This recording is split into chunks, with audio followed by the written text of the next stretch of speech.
अस्सलामुअलैकुम। Stirling learning में खुशामदीद। और आज ये हमारा ऑडेसिटी सॉफ्टवेयर का 5वां ट्यूटोरियल है। लास्ट ट्यूटोरियल्स के अंदर हमने रिकॉर्डिंग करना, पहले इंस्टॉलेशन सीखी, फिर रिकॉर्डिंग सीखी, फिर उसके बाद ये टूल सीखे, और उसके बाद फिर हमने यहाँ पे ये जो ऑप्शंस हैं, जहाँ मैंने फ़र्स्ट रिकॉर्डिंग और ये सारी चीज़ें लिखी हुई हैं, ये वाले ऑप्शंस देखे। आज हम जो बात करेंगे वो इन टूल्स के बारे में बात करेंगे। सबसे पहले हमारे पास पहले से मौजूद हैं कुछ ट्रैक्स, रिकॉर्ड पहले से मौजूद हैं। ओपन करना और सेव करना भी मैंने सीखा था, तो ये ट्यूटोरियल ऑडियो मैंने पहले ओपन किया हुआ है।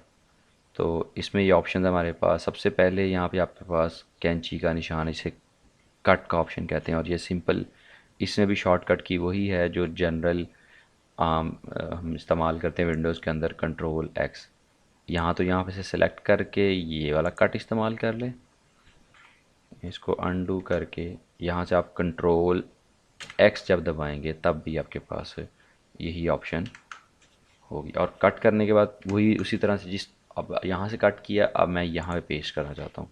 इसी ट्रैक के अंदर नई जगह पे पेस्ट हो सकता है, या किसी नए ट्रैक में जाके किसी भी पोजीशन के ऊपर ये पेस्ट हो सकता है। ठीक है, तो इसको अब मैं वापस लाना चाहता हूँ तो कंट्रोल Z दबाऊँगा, तो ये मेरे पास ओरिजिनल पोजीशन पे वापस आ गया। अब कॉपी वाला ऑप्शन भी आप लोगों को पता है, कट में तो वहाँ से ख़त्म कर दिया जाता है, कॉपी में जो है वो वहाँ से ख़त्म नहीं होता। तो यहाँ से आप कॉपी कर सकते हो and you can paste it anywhere with control V। यहाँ पॉइंटर को ले जाके ये करेंगे तब भी पेस्ट हो जाएगा। तो इसको मैं साथ साथ अंडू भी कर रहा हूँ क्योंकि मिक्सअप नहीं करना चाहता मैं चीज़ों को। उसके बाद आपके पास है trim audio outside selection. For example मैंने यहाँ से इतना ऑडियो रखना है, ना मुझे ये चाहिए ना मुझे ये चाहिए, तो इसके ऑप्शंस दो तीन हैं मेरे पास। एक ऑप्शन वही पुराने वाला कि मैं इस तरह करूं और यहाँ से कीबोर्ड से डिलीट का ऑप्शन दबा दूं, या मैं यहाँ से फाइल में जाके एडिट में जाके मेरे पास यहाँ पे कट का ऑप्शन होगा या डिलीट का ऑप्शन होगा। रिमूव, रिमूव स्पेशल नहीं, यहाँ से डिलीट का ऑप्शन इज़ द बेस्ट। ये आप सिलेक्ट करें और यहाँ से कीबोर्ड से आप डिलीट का ऑप्शन दबाएंगे तो ये ख़त्म हो जाएगा। तो ये एक अलग बात है कि मैं इसको भी डिलीट कर दूं और इसको भी डिलीट कर दूं, फिर ये मेरे पास रह जाए। लेकिन अगर मेरे पास टाइम नहीं और मेरा ट्रैक बहुत लंबा है और मैंने सिर्फ छोटा सा हिस्सा इसमें से लेना है, बाकी सारा मतलब फजूल रिकॉर्डिंग हुई है, तो मैं क्या करूँगा, सिंपल यहाँ पे ट्रिम ऑडियो आउटसाइड सिलेक्शन के बाद क्लिक करूँगा तो मेरे पास जो फाइल रह जाएगी वो सिर्फ इतनी सी रह जाएगी, बाकी सारी ख़त्म हो जाएगी। फिर इसको आगे मैं जिस तरह मर्ज़ी यहाँ से मूव करवा के जितने मर्ज़ी ले जा सकता हूँ। अच्छा, ये जो मूव टूल है ये इसको मल्टीपल, एक ट्रैक को दूसरे ट्रैक में भी उठा के ले जा सकता है। ठीक है, तो इसको कंट्रोल Z करते हैं सारे को जी। अब हम फिर वापस आ गए। अब अगली चीज़ जो मैंने करनी है वो ये क्या है, ये अगला ऑप्शन जो यहाँ पे, ये क्या है, silence audio selection. For example मैं बात कर रहा था, दरमियान में यहाँ पे मुझे खांसी आ गई है या कोई भी इस तरह का मसला हो गया कि आप ये नहीं चाहते, तो एक ऑप्शन ये है कि इसका मैं डीबी लेवल डाउन करता जाऊँ इफ़ेक्ट में जाके, एम्पलीफाई में जाके, लेकिन that is not a good option, वो टाइम लगाएगा। अगर मैंने बिल्कुल साइलेंस करना है इसको तो मैं सिंपल यहाँ पे सिंगल क्लिक करूँगा तो ये वाला ट्रैक, ये वाला एरिया जो है वो साइलेंस हो जाएगा। ठीक है, उसके बाद ये अंडू और रीडू के ऑप्शन है, कंट्रोल Z और कंट्रोल V के वाई के साथ। ये मैं अभी बहुत काफ़ी दफ़ा कर चुका हूँ आपके सामने, तो यहाँ से भी हम करके देख लेते हैं। रीडू करूँगा तो वो जो मैंने ऑडियो को साइलेंस किया था वो फिर से हो गई ऑडियो साइलेंस, और अगर मैं इसको अंडू करूँगा तो फिर से ऑडियो मेरी वापस आ जाएगी। Zoom in and zoom out हमने यहाँ से भी देखे थे, ये वाला टूल भी और ये वाला टूल भी zoom in and zoom out के लिए इस्तेमाल होता है। उसके बाद अगली बात, जो अगला टूल जो है, they are special tool fit selection with width. अब जितनी मैंने चीज़ें सेलेक्ट की हैं, फॉर एग्जांपल मैं इसको सेलेक्ट करता हूँ तो मैं इतना जूम इन कर लूँगा कि जो सिलेक्शन है वो पूरी विंडो के अंदर, विड्थ के अंदर शो हो जाएगी। ठीक है, तो इसको जूम आउट कर लेते हैं। अभी ये क्या है जी, फिट प्रोजेक्ट टू विड्थ। अब ये क्या है, जितना मेरा प्रोजेक्ट है, जितनी सारी फाइल्स हैं वो सारी की सारी विड्थ के अंदर आ जाएंगे। अभी ये तो 1.5 मिनट की रिकॉर्डिंग, अगर ज़्यादा हो तो फिर ये बिल्कुल एक दूसरे के साथ मिक्स अप हो जाता है। तो मैं इसको जूम इन करता हूँ।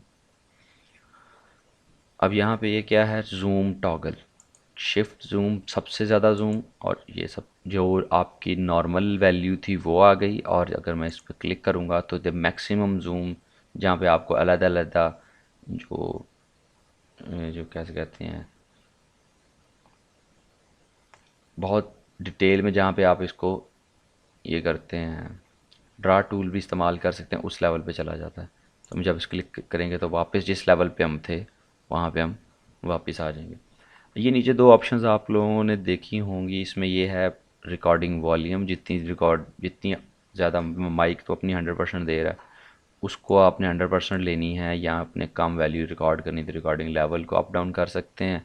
यहाँ से हम प्लेबैक लेवल, जब इसको प्ले करते हैं तो कितना साउंड ऊंचा आना चाहिए, कितना नहीं आना चाहिए। ये प्लेबैक वॉल्यूम जो है, this is connected with the main volume of the, देखिए ये 92% है तो यहाँ पे भी 92 है, 0.92। अगर मैं इसको 0.38 पे ले जाऊँगा तो यहाँ मेरी जो सिस्टम वॉल्यूम है वो भी 38% रह जाएगी।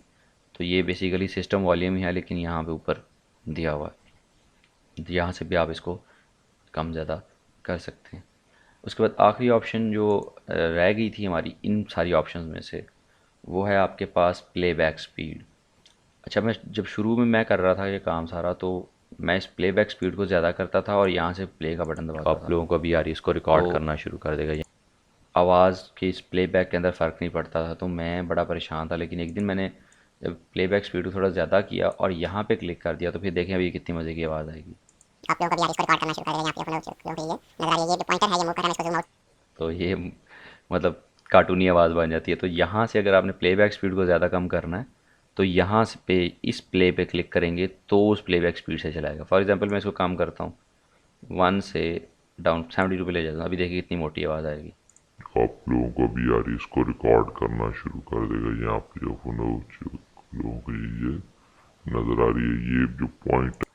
तो ये प्लेबैक स्पीड को कम ज़्यादा करके, यहाँ से इफ़ेक्ट से भी हम प्लेबैक स्पीड को कम ज़्यादा कर सकते हैं। उसको करके जब हम एक्सपोर्ट करेंगे, ये तो सिर्फ चेक करने के लिए, जो इसको इफ़ेक्ट डालना है वो इफ़ेक्ट से निकलेगा। तो इसको कम ज़्यादा करके हम कार्टूनी आवाज़, और यहाँ जिस तरह की वो आती है मूवीज़ के अंदर आवाज़ आती है, मोटी सी आवाज़ आती है, तो वो सारी चीज़ें हम इसके अंदर कर सकते हैं। बड़ी मज़े की चीज़ है। रेसिड्यूल मैंने आप लोगों को बताया था पहले भी। तो आज हमने ये वाले टूल देखे हैं और प्लेबैक स्पीड को देखा है। इंशाल्लाह अब हमारी बारी आ चुकी है फाइल, एडिट, सेलेक्ट, व्यू, ये बातें जो हैं इंशाल्लाह हम आने वाले ट्यूटोरियल्स के अंदर सीखेंगे। और फिर कुछ ये भी देखेंगे, ये जो नीचे ये पड़ा हुआ है, ये चीज़ें जो पड़ी हुई हैं, इसको किस तरह से हम हैंडल करते हैं, और ये क्या है, स्नैप टू एंड एवरीथिंग। तो इस पे भी हम देखेंगे, लेकिन पहले टॉप वाले टूल कंप्लीट हो जाएं, हम ऑडियो फाइल को एक्सपोर्ट करना सीख लें। अभी हमने फाइल के अंदर एक्सपोर्ट, इंपोर्ट, पेज सेटअप और प्रिंट वगैरह नहीं देखा, इंशाल्लाह नेक्स्ट ट्यूटोरियल के अंदर देखेंगे। तो हमेशा की तरह दुआ में याद रखिएगा, अपना ख्याल रखिएगा। अल्लाह हाफिज़ और अल्लाह आपका निगहबान।